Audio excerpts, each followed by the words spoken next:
Dice así, permítanme, ponemos aquí el reloj.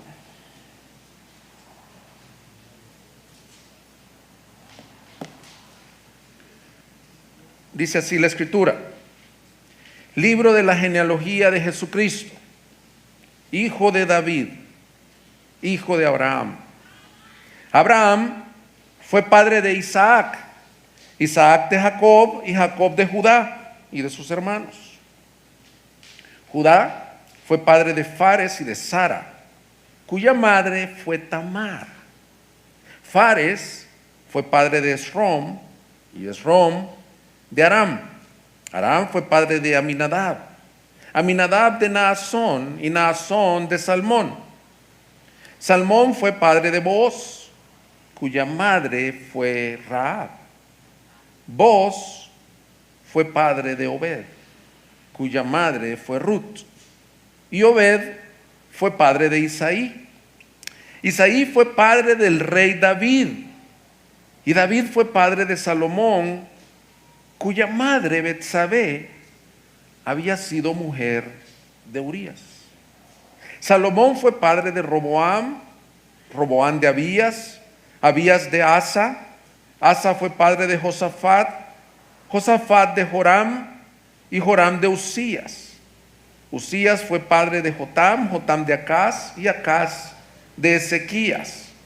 Ezequías fue padre de Manasés, Manasés de Amón y Amón de Josías. Josías fue padre de Jeconías y de sus hermanos durante la deportación a Babilonia.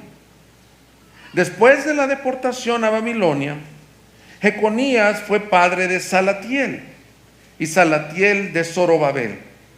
Zorobabel fue padre de Abiud y Abiud de Eliakim y Eliakim de Azor.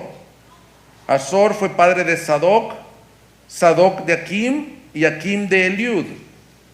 Eliud fue padre de Eleazar y Eleazar de Matán y Matán de Jacob, y Jacob fue padre de José, el marido de María, de la cual nació Jesús, llamado el Cristo.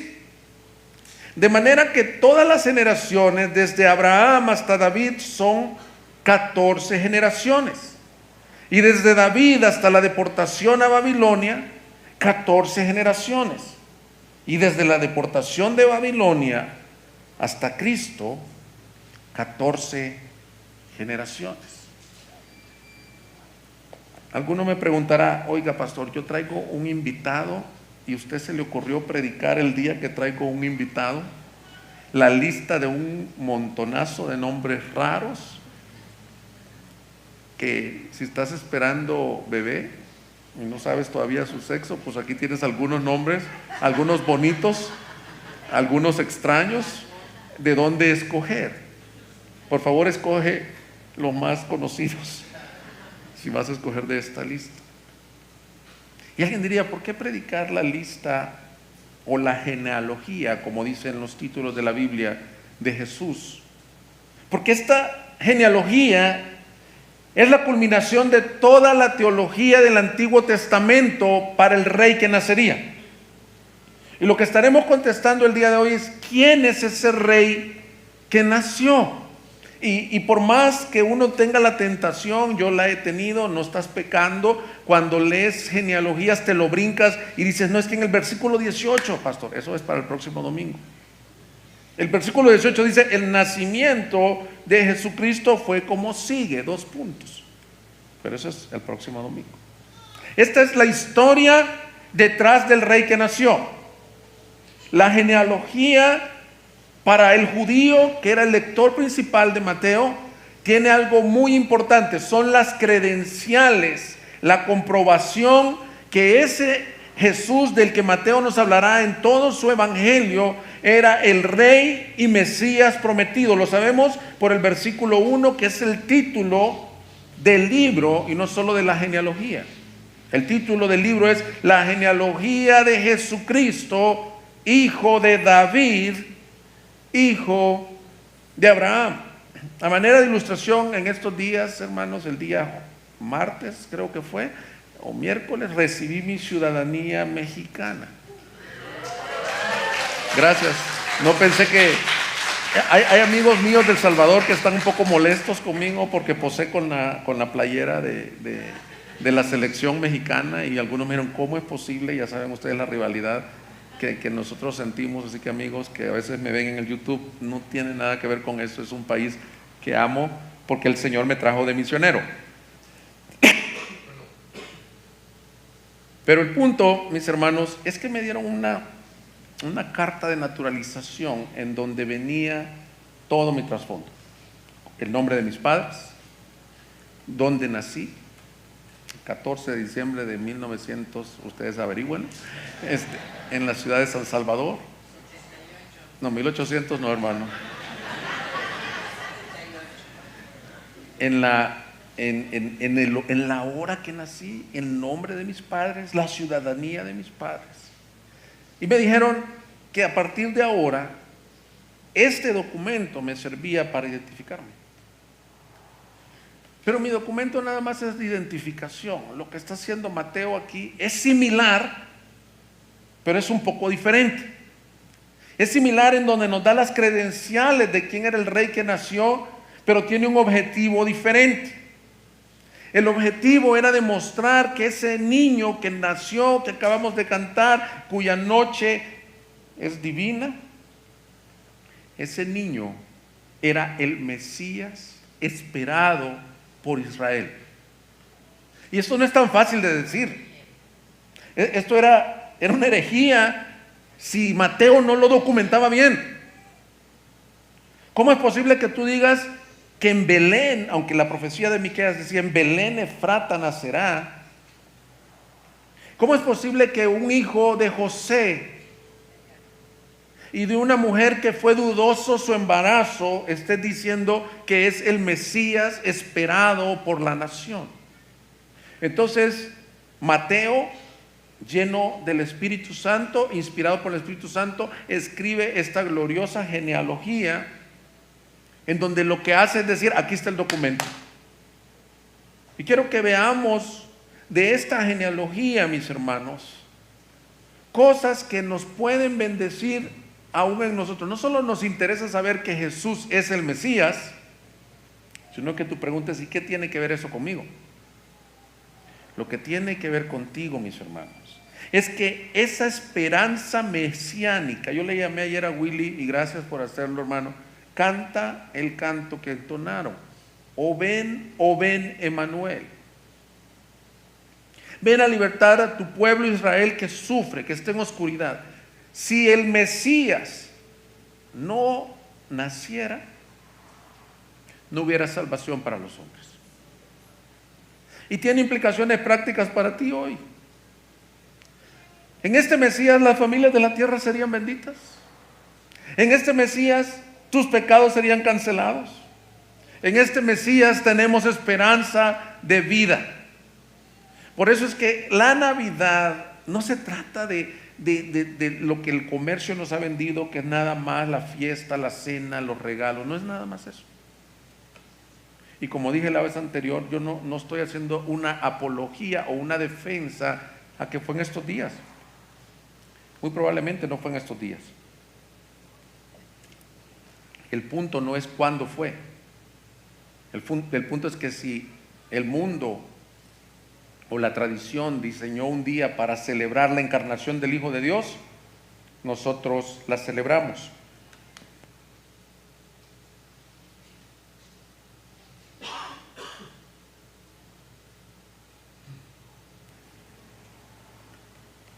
Creo que le vas a tener que subir volumen y yo bajarle a la intensidad. Estoy bien emocionado, hermanos, de verlos,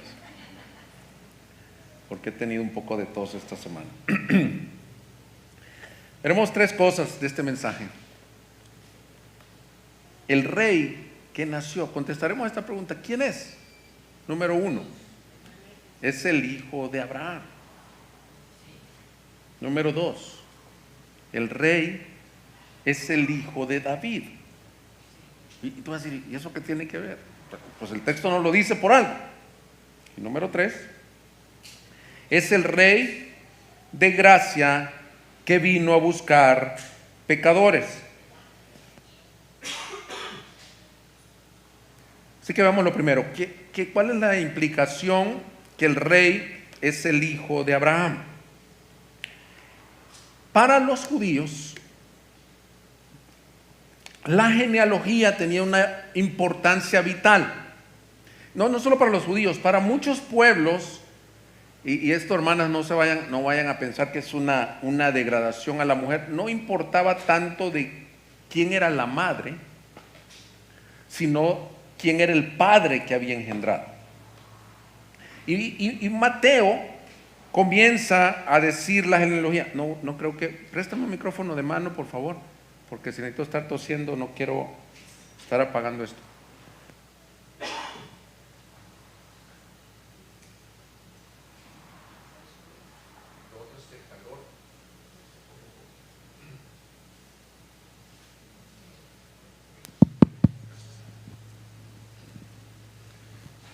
Me di cuenta esta semana que tuve tos, que el calor es yo sé que ustedes no tienen calor, pero aquí las luces dan un poquito de calor y el saco da un poquito de calor.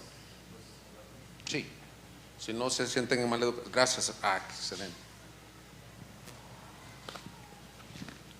Así que me identifico con el pobre hermano Andrés que le pasó aquella vez, que se acuerda que, híjole, se estaba ahogando. Pero si me estás viendo, Andrés, ahora te entiendo, hermano.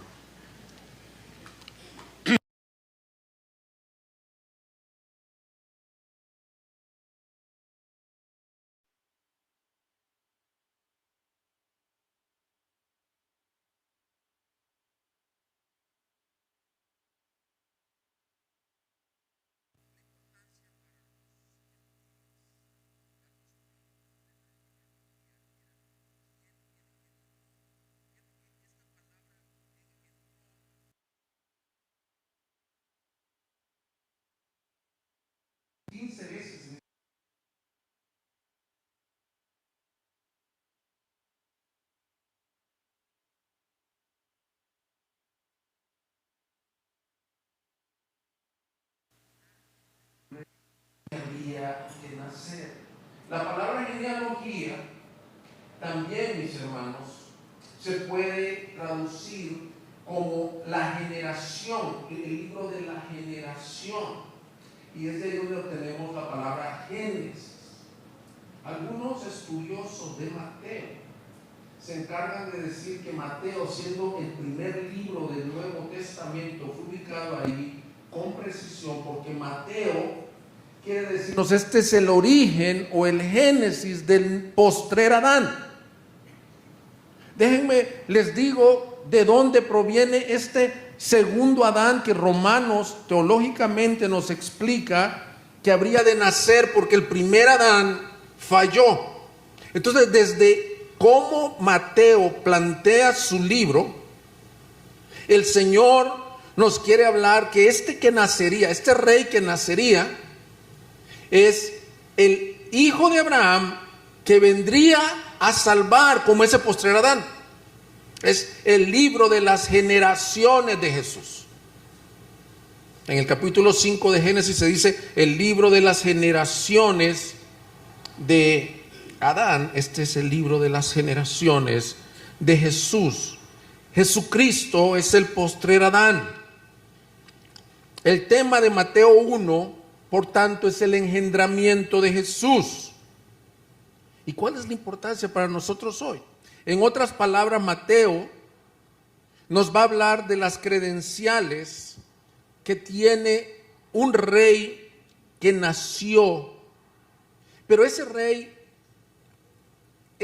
no solo era un rey, era el rey prometido, el Mesías, el Redentor, el Salvador. Porque si fuera solo un rey, bastaría dar la genealogía, pero la pregunta es, ¿por qué está haciendo estos énfasis? La genealogía trae un ritmo, si tú te fijas. Tal engendró a tal y tal engendró a tal. Y sorprendentemente, nos sorprende con 4 saltos o pausas, como si fuera una canción, o como si el de la batería está tocando un ritmo. Ta, ta, ta, y luego hay un cambio en el ritmo. Y nos menciona 4 mujeres. Estas 4 mujeres no deberían de estar ahí en esta historia. Y te lo voy a explicar por qué. Entonces, ¿qué implica que este rey que nació, contestando número 1, sea el hijo de Abraham? ¿Qué implica? Bueno, primero vemos en la historia del Génesis que a Abraham se le prometió que de su simiente vendría el que sería el Mesías. La promesa de Abraham de multiplicarlo, de ser una gran nación como la arena del mar, como las estrellas de los cielos, la gracia que había en eso es que le dice: de tu simiente vendrá en el que serán benditas todas las familias de la tierra. Había una promesa al Señor, y como vimos en el mensaje del domingo anterior, el Señor fue fiel a su promesa levantando a Jesús. Mira cómo dice, por favor, Génesis 22, 17, si puedes acompañarme. Génesis 22, 17. El Señor hablándole a Abraham: de cierto te bendeciré grandemente y multiplicaré en gran manera tu descendencia como las estrellas del cielo y como la arena en la orilla del mar. Y tu descendencia poseerá la puerta de sus enemigos. Y mira el versículo 18. En tu simiente serán bendecidas todas las naciones de la tierra, porque tú has obedecido mi voz. El Señor le habla a Abraham, se le aparece, es como la tercera vez que se le aparece, o la cuarta vez se le apareció en Génesis 12, en Génesis 14, en Génesis 15, y en todas le prometía un hijo. Y él decía: ¿cómo es posible que yo, siendo anciano, mi esposa siendo estéril y anciana? Le decía: de tu descendencia, y más claramente, de uno que vendrá de ti, vendrá quien será el Mesías. Es la promesa mesiánica. Ahora, ¿qué significa el Mesías? El Mesías es el ungido de Dios. Esa es la palabra que se puede decir en hebreo. La traducción en el griego es el Cristo. El ungido de Dios como Rey de Israel, como Salvador y Libertador de Israel, y como Redentor nuestro. Entonces, esta promesa desde el Génesis de levantar a un Mesías vino por la simiente de Abraham. Y Mateo dice: él, el que nació en Belén, en el pesebre, es el hijo de Abraham. Empieza hablándonos de cómo Jesús es el cumplimiento del Mesías.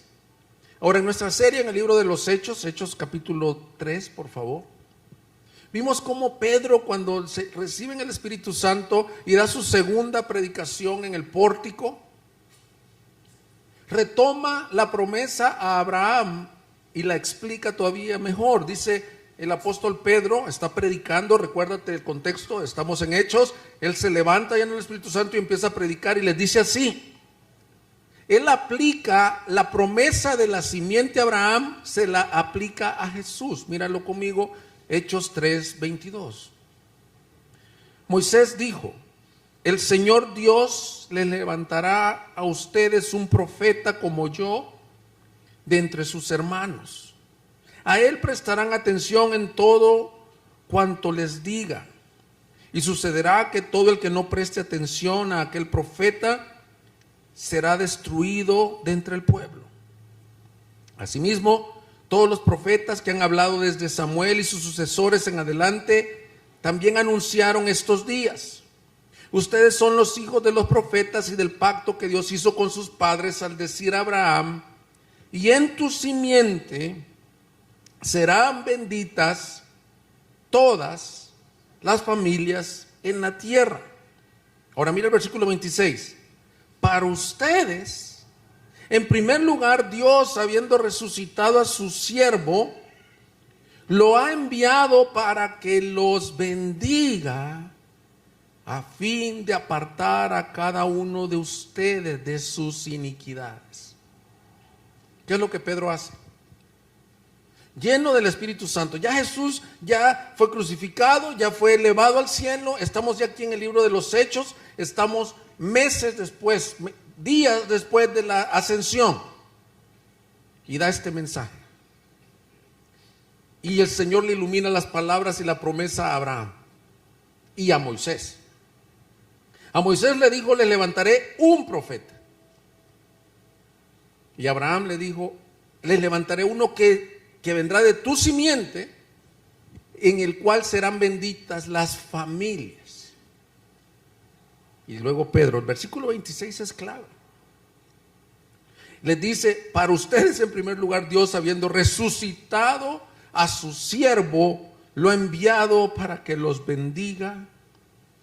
Y les dice cuál es la bendición. Hermanos, Pedro aplica la promesa a Abraham mesiánica a Jesús, que resucitó del Calvario, que por siglos se ha cuestionado si es un mito, si es una mentira. Para los judíos, tropezadero, porque cómo este crucificado podía ser el Salvador. Y para los griegos, locura, porque ellos creían en las deidades, en las fortalezas. No puede ser un Dios débil muriendo en una cruz según su teología o su filosofía. Pero Pedro les dice: Él es la promesa a Abraham. Y por eso Mateo empieza su libro diciendo: es el hijo de Abraham. Ahora, liga toda la teología bíblica. Por eso en esa genealogía hay teología. Lo que Mateo nos está diciendo es lo que está diciendo aquí Pedro, versículo 26, que lo predicó en un versículo Pedro. Yo estoy tomando una hora aproximadamente para explicártelo. Él es la bendición del Señor. Y la bendición consiste, mira el versículo 26, lo he enviado para que los bendiga a fin de apartar a cada uno de sus iniquidades.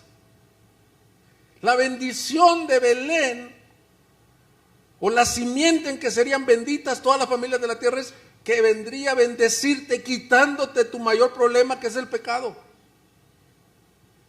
Por eso, hermano, yo sé que muchas personas que quieren ser bendecidas, y cuando les dije que el 1 de diciembre, de enero, queremos hacer una oración por bendición, no te confundas, no queremos orar por prosperidad, aunque qué bueno, como dice 3 de Juan, yo oro para que prosperes, como prospera tu alma, pero la bendición es que este rey que nació hijo de Abraham, simiente de Abraham, es el que vino a solucionar el problema de los pecados. Muchas veces en el caminar de los años cristianos se nos olvida qué tan grave era nuestro problema. El problema no es lo que te afectó a ti y me afectó a mí, que tenías un matrimonio destruido, que tus finanzas estaban rotas, que estabas adicto a algún vicio. No era solo ese el problema. Eso eran los frutos del problema. El problema principal es que un Dios santo estaba apartado de ti. Y tú y yo, aunque nos duele escuchar esto, éramos merecedores justos de su ira santa por la eternidad.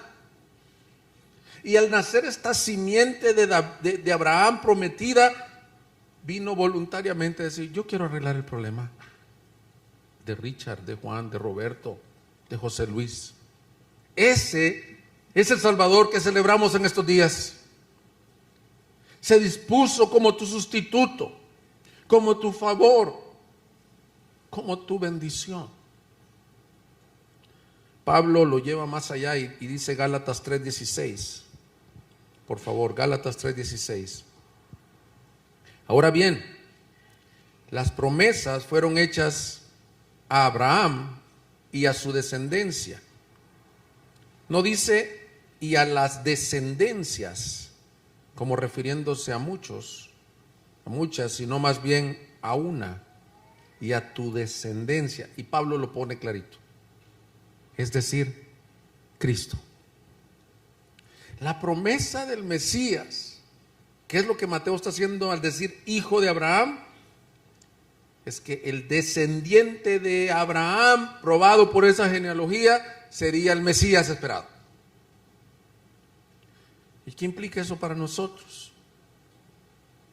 Implica mucho, hermanos. En esta Navidad podemos recordar que ha venido la salvación a todas las naciones. Hermanos, esto es para que brinques en tu silla. Probablemente tú estás en este año limitado financieramente, estás padeciendo de salud, no estás con tu familia, te sientes melancólico, vamos a decir, o atribulado. Pero tú debes de recordar que la Navidad te recuerda que la salvación vino el que sería de bendición para todas las naciones y familias de la tierra. La genealogía de Mateo nos debe recordar que el hijo de Abraham vino a salvar a todo trasfondo, a toda nación, a toda tribu, a toda lengua. Nosotros, gentiles, hermanos, para el entendimiento de la salvación del Antiguo Testamento hebrea, nosotros, no se vayan a ofender nadie, pero nosotros éramos inmundos. Nosotros no somos merecedores de estar incluidos en el linaje del rey, a menos que aquí alguien tenga sangre hebrea, que seas un benjaminita, uno de la tribu de Judá, o etcétera. Pero Mateo escribe su evangelio principalmente para los judíos y les dice: Él es el hijo de Abraham, en quien su promesa salvaría a las naciones. Y gloria a Dios, hermanos, porque un día nos alcanzó. A mí me alcanzó en 1995, a ti te alcanzó quizás en el 2005, o te quiere alcanzar hoy. La promesa del Mesías es gloriosa para tu vida. Y yo quiero, mis hermanos, en esta Navidad, quiero aplicar la promesa del Mesías para nosotros. Muchos dicen paz y buena voluntad a los hombres, que está mal citado el pasaje. El pasaje se traduce: paz a los hombres en quienes Él se complace. Pero ¿quiénes son los que Él se complace? ¿Cómo podemos decirle a alguien paz? Yo te quiero decir qué podemos hacer como iglesia. Hermanos, si tú has conocido al hijo de Abraham como tu Mesías, como Redentor, podemos pedir que su promesa sea cumplida en tu familia. Dice: y en tu simiente serán benditas todas las familias de la tierra. La familia es la institución, una de las instituciones más afectadas por el pecado. Y aún las familias cristianas somos afectadas por el pecado. Divisiones, pleitos, infidelidades, hijos en rebelión, falta de amor. En los postreros tiempos, dice la Escritura, la maldad aumentará y el amor de muchos se enfriará. Hay hermanos que tienen años sin hablarse, siendo creyentes. Hay esposos, cónyuges, que están pensando dejar el hogar. Y una buena oración sería: Señor, yo no quiero las lucecitas, el arbolito, los regalos, las posadas. Si tú prometiste que el Mesías era el hijo de Abraham, en quien serían benditas todas las familias de la tierra, bendice mi familia. Pero ¿cuál es la bendición? Porque todos queremos una bendición para la familia financiera, y aquí no habla de bendición financiera. ¿Cuál es la bendición para tu familia? Que Él sea el centro de tu familia, que el Evangelio sea el centro de tu vida, que este es un buen momento para perdonar, es un buen momento para pedir perdón, para amar, para llevar el Evangelio a nuestros familiares, para que el Evangelio sea central en nuestra paternidad, en nuestro matrimonio, en nuestra intimidad. No solo es un tiempo de descanso, no solo es un tiempo de consumo, es el tiempo para recordar al hijo de Abraham, en quien serían benditas todas las familias de la tierra. Por lo tanto, si tu familia, mis hermanos, está sufriendo, pero tienes al Evangelio, tú en realidad eres bendito. Si estás padeciendo aún la tragedia más grande que pudiera padecer alguien, hay quien ha perdido a sus familiares el mero día de Navidad, en accidentes, en infartos, aún en asesinatos. Pero si esa persona ha puesto su confianza en el Señor, esa persona es bendecida. Que no alcanzó para un aguinaldo en tu familia, que no va a haber una comida abundante, a lo mejor que no va a haber para regalos. No te preocupes por eso. En sus simientes son benditas todas las familias de la tierra, y tú eres bendito en Él. Y la segunda forma de aplicar este mensaje es: ¿te has puesto a orar tu ser de bendición? Si tú ya recibiste la bendición de gracia, puedes ser tú de bendición para otros, hermanos. La Escritura enseña que todo lo que hemos recibido, lo hemos recibido de su mano. Se tiene la tradición de dar regalos. Algunos dicen que la tradición de dar regalos viene del consumismo, no del consumismo pantalón de todos los años, ¿verdad? O sea, tú tienes problemas con el consumismo, traigo el consumismo saco todos los años.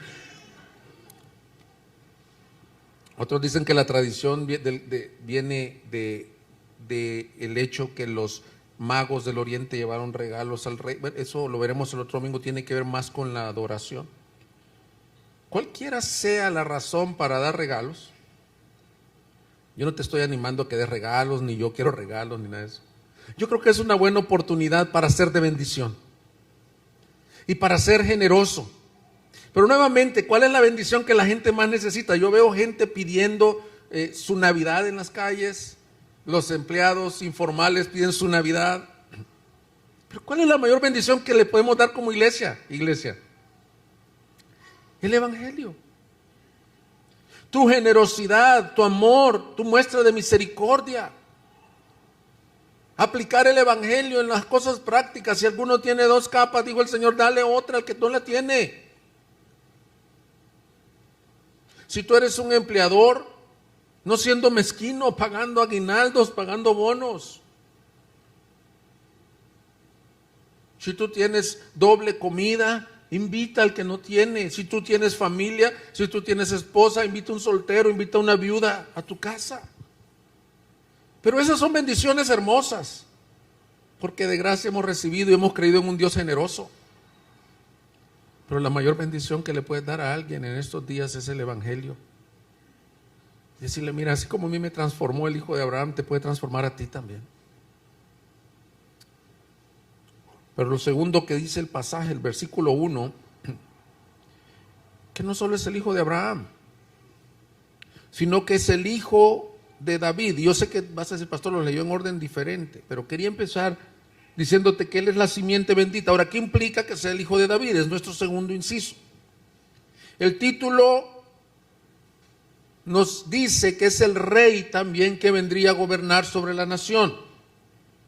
No solo el Mesías, Salvador de las naciones, sino el rey prometido. Segunda de Samuel, capítulo 7. El Señor le prometió a David de que su descendencia vendría un rey. Versículo 12, segundo de Samuel 7:12. Cuando tus días se cumplan y reposes con tus padres, levantaré a tu descendiente después de ti, el cual saldrá de tus entrañas, y estableceré su reino. Él edificará mi casa a mi nombre, y yo estableceré el trono de su reino para siempre. Ahora, yo sería injusto al no decirte que esta profecía tuvo cumplimiento parcial en Salomón. Como les decía el domingo anterior, las profecías tienen un cumplimiento inmediato y un cumplimiento a mayor largo plazo.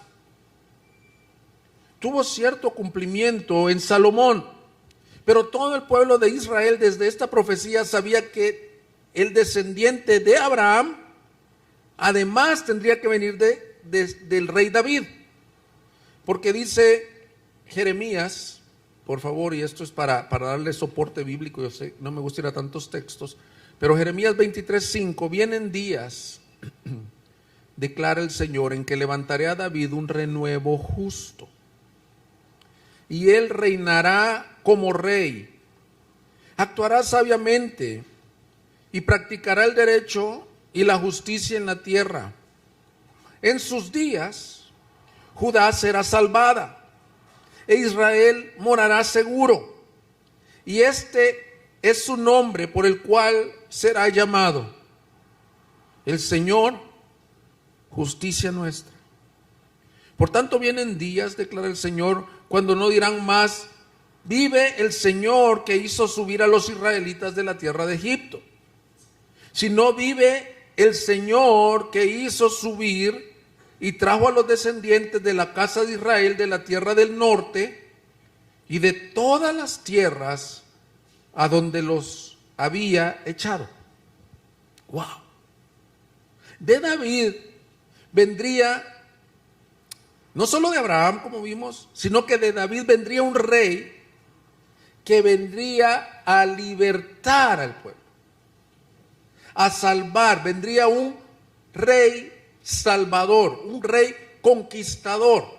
Y mira lo que hace aquí el profeta Jeremías. Ese nombre le da dos nombres: renuevo justo, y que será llamado el Señor nuestra justicia. El niño que nació es el renuevo justo de David, el Señor nuestra justicia, y lo lleva a un evento que todos conocían: la liberación de Egipto. Moisés era el héroe nacional por haber libertado al pueblo de Israel de la esclavitud de Egipto. Y dice, vienen días, esta es una frase común en los profetas, en donde ya no se dirá, bendito el Dios de Israel que nos sacó de Egipto, sino bendito el Dios que nos levantó a este Señor, justicia nuestra, y que nos trajo de todas las naciones donde nos echó cautivos a Israel. Ahora, si tú vuelves a Mateo 1 conmigo, curiosamente Mateo toma esta idea y la lleva al versículo 17. Por favor, Mateo 1:17, donde estamos en la genealogía. Tú dijiste, ¿para qué leyó que eran 14 generaciones? De manera, dice, que todas las generaciones de Abraham hasta David son 14. Y desde David hasta la deportación a Babilonia, 14 generaciones. Y desde la deportación a Babilonia hasta Cristo, 14 generaciones. Ahora, yo sé que aquí hay muchos estudiosos del texto que se van a ir a su casa a contabilizar si en realidad son 14 papás aquí los mencionados. Y desde ya te digo, no tiene un error la Biblia, ni yo me estoy confundiendo. Intencionalmente, el autor, lo puso con las 14 familias o los 14 padres que eran de importancia y relevancia para llegar a Jesús. Y marca 3 secciones de la historia de Israel: de Abraham a David, de David, o sea, el reino hasta que fueron cautivos a Babilonia, y de Babilonia al Cristo. Y la profecía que acabamos de leer del renuevo justo dice que vendría aquel, acabamos de cantarlo aquí, vendrá aquel que hará justicia en las naciones y que reunirá al pueblo. Ahora, Zorobabel trajo algunas deportaciones, ¿se recuerdan? Pero no fue a él a quien se aplica esa profecía. En parte sí. Pero este Señor, el rey hijo de David, cuyo reino es eterno, vendría a reunir un pueblo de todas las naciones. Y lo vendría a reunir no a un Israel físico, sino a convertirlo en su verdadero pueblo espiritual. Por eso es que Mateo se encarga de decir, hay 14 generaciones para que venga el Mesías profetizado. Lo está conectando de diferentes ángulos.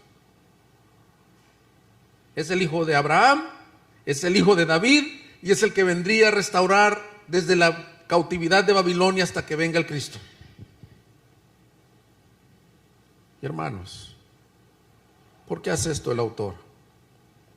Porque esto se conoce como la esperanza mesiánica. Oh ven, Emanuel, y liberta a tu pueblo Israel.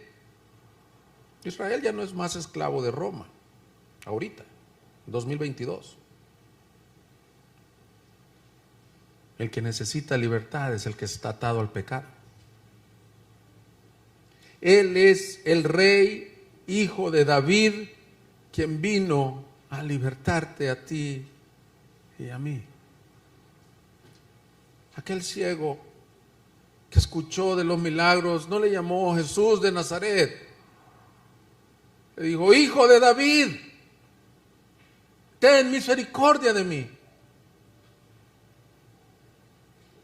Y es a ese Hijo de David al que hemos venido todos nosotros, que hemos puesto nuestra fe en Él. La salvación ha llegado a nuestras vidas porque el Hijo de David e Hijo de Abraham es Cristo Jesús, que nació en Belén Efrata,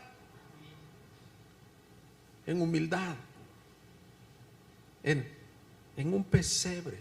Eso no es un mito, hermano, no es la pastorela del colegio de tus niños. Eso está en la Escritura, lo veremos el otro domingo. No buscó el palacio, no entró en el caballo blanco, no vistió sandalias o botas de oro y túnicas con joyas. No, hay un niño envuelto en pañales donde comen los animales. Porque el rey entró manso y humilde, como dice la profecía: mira a tu rey manso y humilde cabalgando sobre un burrito. Pero ese rey manso y humilde un día ya no será manso y humilde. Aquellos que le dijeron: Hosana, Hosana al Hijo de David, horas después lo estaban llevando a la cruz. La forma de este niño salvar fue por su sacrificio. Se llama el despojo, el vaciamiento de Cristo. Y Filipenses lo describe bien en el capítulo 2, cuando dice: al que no estimó el ser igual a Dios como cosa que aferrarse, sino que se despojó. Hermanos, te recomiendo varias canciones de Gracia Soberana en inglés. Si escuchas inglés en estos días, hay una específica que habla del gran despojo. Ahorita les digo luego el nombre que hizo Cristo. Se despojó de su reino, se despojó en humildad. Pero el despojo más grande es a venir a vivir entre pecadores.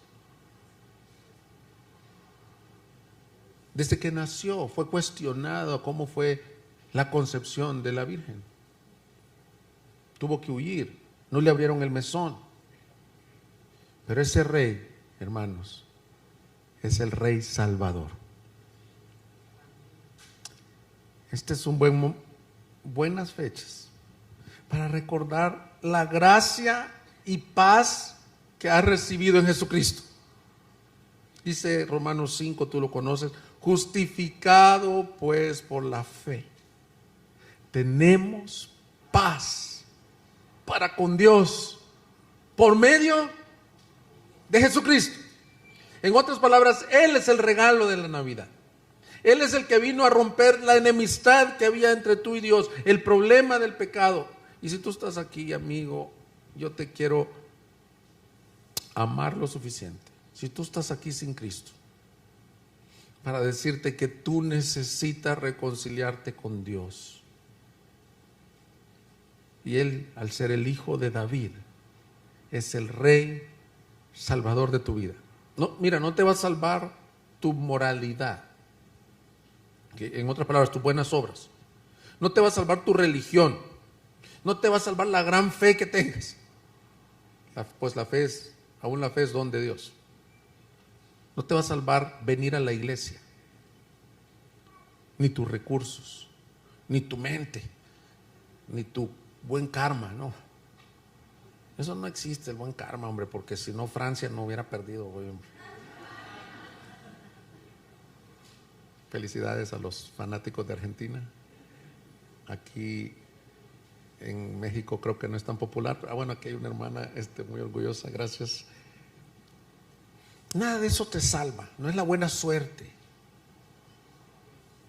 no son tus influencias.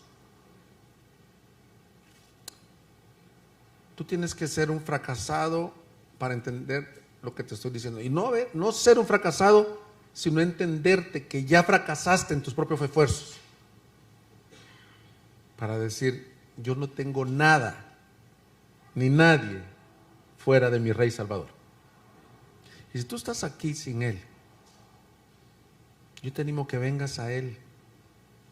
Al final vamos a entonar un canto que se llama Ven, tú que eres infiel. No como el villancico que dice ven, venid fieles todos.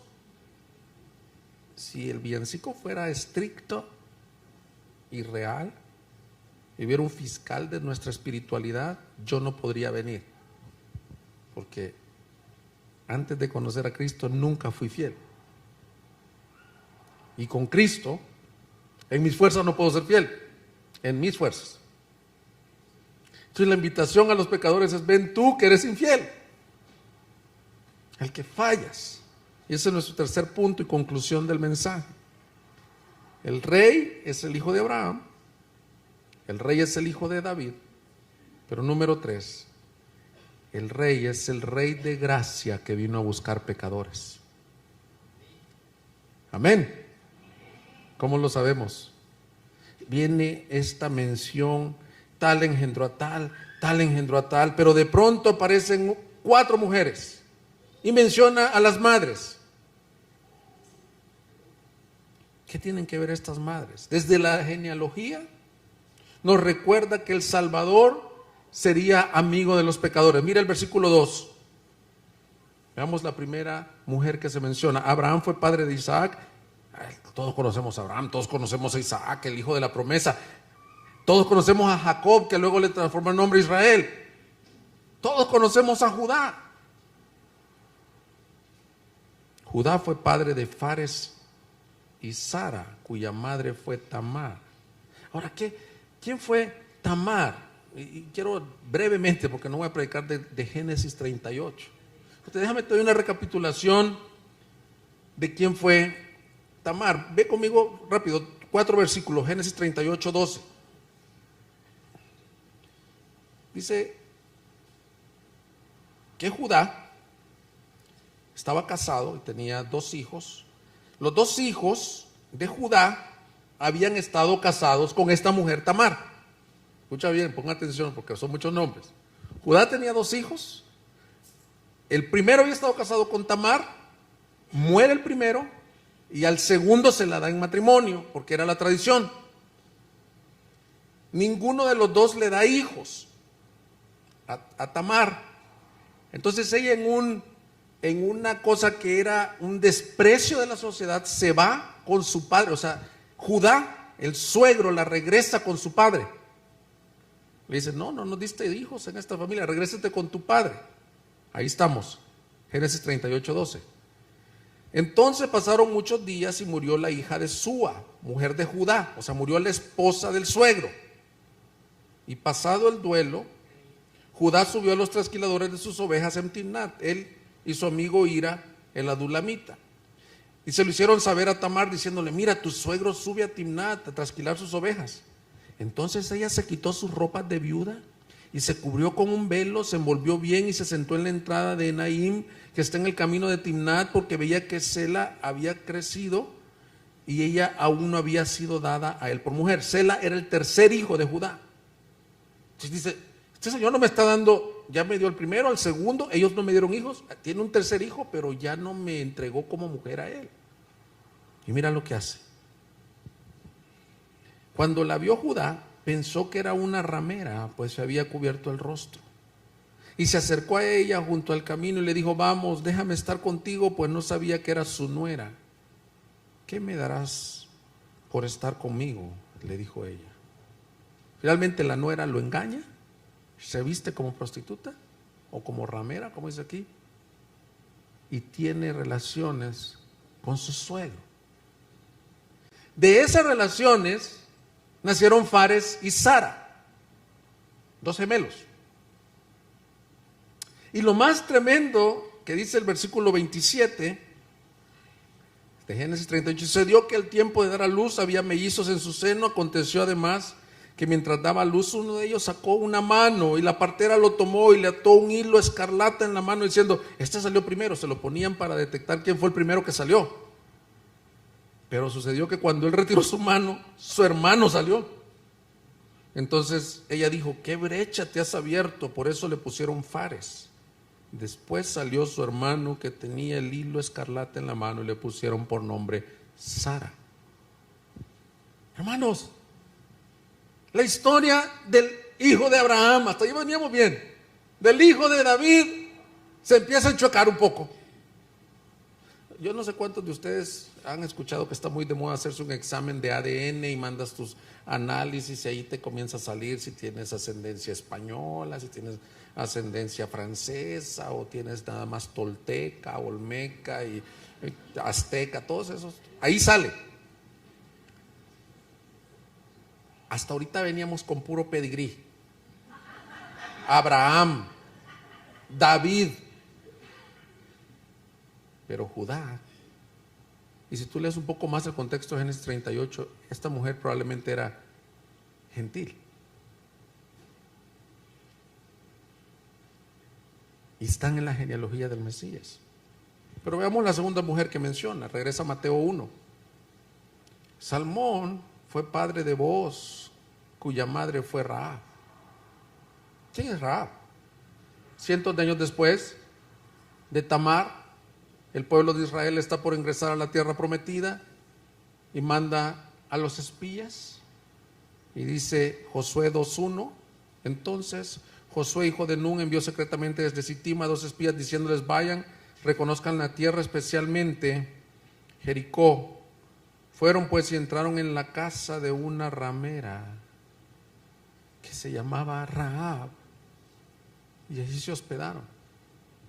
Lo más tremendo de Rahab, hermanos, es que no solo es madre de Booz, sino que el Nuevo Testamento la menciona 2 ocasiones. La menciona aquí en Mateo y en Hebreos. Dice que por la fe Sara no pereció.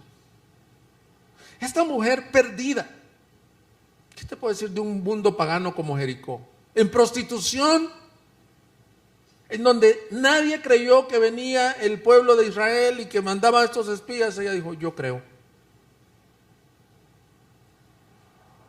Y nuevamente, te va a parecer extraño, pero esto es la teología bíblica.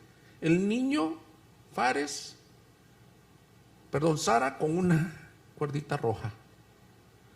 Luego es muy llamativo que ella los deslizó en Jericó con una manta roja o escarlata. ¿No crees que el Señor viene construyendo su historia diciendo: mi salvación viene de otra forma que la que ustedes esperan? La tercera mujer que se menciona es Ruth, versículo 5. Salmón fue padre de Booz, cuya madre fue Rahab. Booz fue padre de Obed, cuya madre fue Ruth. Yo sé que las mujeres, las que leen libros de mujer verdadera y todo esto, aman a Ruth y todo esto. Yo te quiero dar un contexto. Ruth era moabita. Y los moabitas, dice Deuteronomio 23:3, ningún amonita ni moabita entrará en la asamblea del Señor. Ninguno de sus descendientes, aún hasta la 10ª generación. ¡Wow! Entrará jamás en la asamblea del Señor. Una mujer que adulteró con su suegro. Una mujer que se dedicaba a la prostitución. Y una moabita inmunda para entrar en la comunión con Dios. Y para rematar, Mateo nos dice, versículo 6, Isaí fue padre del rey David, y David fue padre de Salomón, cuya madre, Betsabé, había sido mujer de Urías. ¿Te das cuenta por qué yo no pude avanzar al nacimiento de Jesús sin pasar por esta genealogía? Si tú nos visitas, ¿quién era Betsabé? Está el rey David, el rey del que vendría el Mesías. Un día que los reyes andaban en la guerra y ve una mujer bañándose. Algunos dicen ella no tiene culpa, ella se estaba bañando, pero la mandó a llamar y se acostó con ella y ella no se negó, estando su marido en la guerra. Adulteraron, salió embarazada. David lo quiso ocultar, mandó a Urías a matar, hasta que vino el profeta Natán y le dijo: has hecho lo malo delante del Señor. Ahora, Mateo no oculta la aberración del pecado, ni la Biblia la oculta, porque nosotros tendemos a tener héroes, decir David, el rey Abraham, el linaje de Abraham. No, quita tú eso. Del linaje de Abraham entra una Betsabé. ¿Y sabes quién nació de Betsabé? Ni más ni menos que Salomón.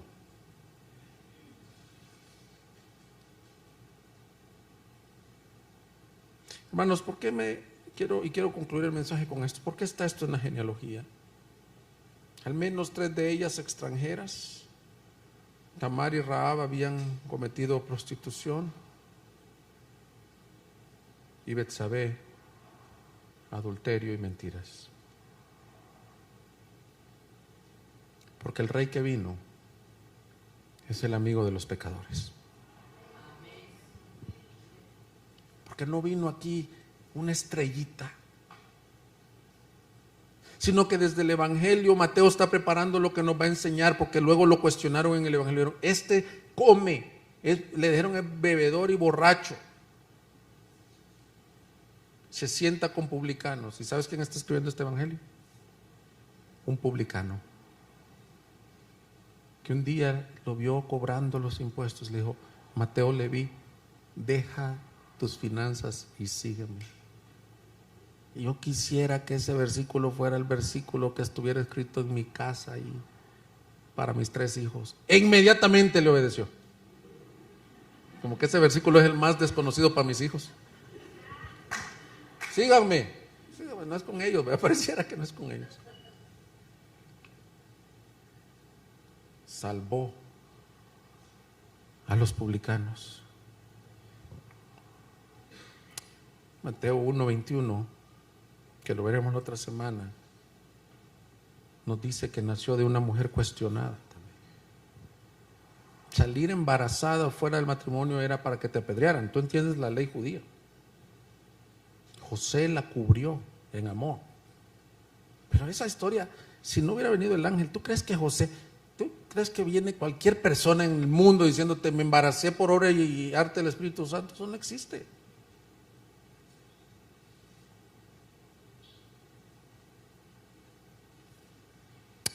Pero dice Mateo 1:21,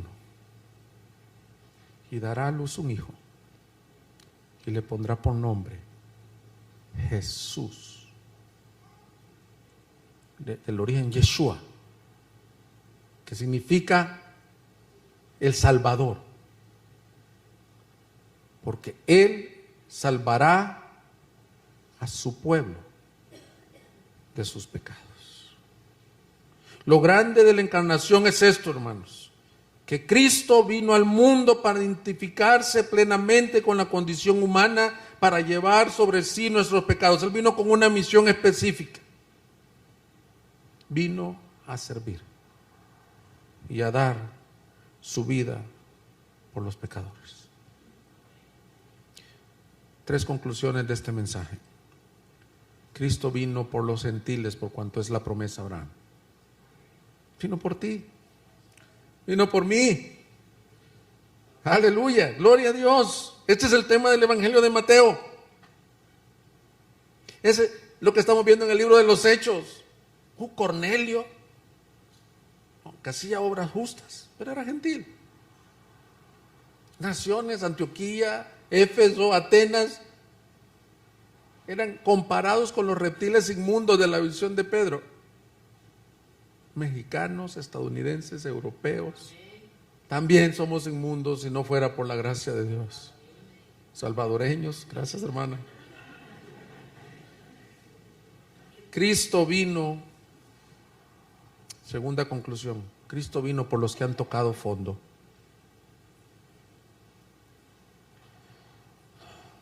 El reino de los cielos no es para los correctos, hermanos. Cuando el Señor dijo, es más difícil que un rico entre al reino de los cielos que un camello por el ojo de una aguja, no quiere decir que ser rico es pecado. Lo que pasa es que el rico, ya sea materialmente o que se cree por su sabiduría o que tiene riquezas intelectuales o riquezas de influencia, solo suponte esto. Ve ahorita a los hospitales públicos del país. Las personas que no son ricas, hermanos, se enferman. Ellos tienen que clamar. El rico, pues tiene seguro médico, tiene recursos, tiene hospital privado. Ahora, nuevamente, yo no tengo ningún problema con la bendición, pero esto necesitas saber. Necesitas tocar fondo espiritualmente para que te salve Cristo. Aunque seas muy correcto, aunque hayas sido el mejor de tu generación en la escuela, aunque tengas muchos recursos financieros, necesitas tocar fondo para que clames, pues, para que te estás ahogando y digas, sálvame. Y buenas noticias para los que ya están aquí, que no necesitas decirle, necesitas tocar fondo, ya tocaste fondo. Si tú en tu vida has adulterado, fornicado,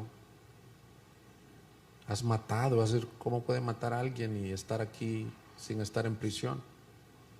¿Pudiste haber abortado? ¿Pudiste haber odiado tanto a alguien que le destruiste su vida? ¿Calumniado? ¿O alguien aquí que ni sus hijos lo quieren? Buenas noticias en la Navidad. Cristo vino por ti también. Vino por los fracasados, vino por los idólatras, vino también por los pobres y los ricos de este mundo. Finalmente, este mensaje nos dice que para ser incluido en este linaje, no es por obras, sino es por la fe. Si Rahab fue incluida por la fe, tú y yo podemos ser incluidos poniendo nuestra fe en Jesucristo. Vamos a ponernos de pie y vamos a... Búsquenos en Facebook y YouTube como Iglesia Gracia Soberana Guadalajara y visita nuestra página de internet igsg.org.mx y disfruta de este y otros mensajes. Visítanos, estamos en Avenida San Luis Gonzaga, 5114, Zapopan, Jalisco, México. Estaremos felices de recibirte.